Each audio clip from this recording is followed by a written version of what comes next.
कौन सी तिथि? पंचमी। चाहे वो शुक्ल पक्ष की हो, चाहे वो कृष्ण पक्ष की। श्रावण महीने की पंचमी के दिन शंकर भगवान पर जिस जिस परिवार के व्यक्ति का कांवड़ जल हमने बताया है आपको, जरूरी नहीं है कि डंडा बांधकर 2 कावड़ के जल के लोटे लेकर जाओ, आप अपने हाथ में भी 2 पात्र लेकर जा सकते हैं।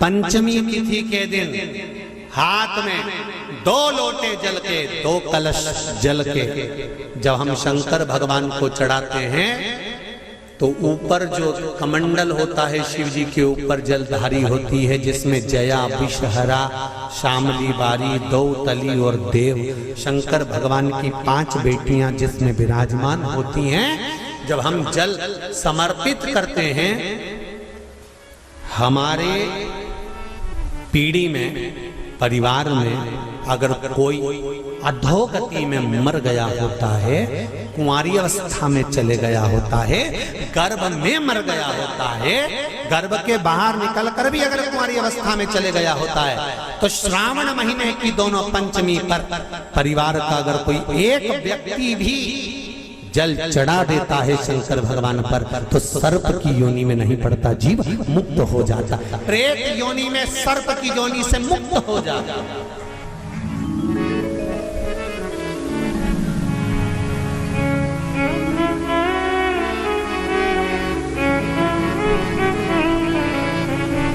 महाराज, हमारे यहाँ सांपों की पूजन कौन से दिन होती है, कौन सी तिथि में करते हैं? जम के बोलो जरा। नाग पंचमी। नाग पंचमी का मतलब क्या है? सांपों की पूजन करो। नाग पंचमी का मतलब होता है शंकर जी के मंदिर में जाकर 1 लोटा जल समर्पित कर दो। उसका कारण क्या है कि हमारे परिवार में, हमारे कुटुंब में कोई 7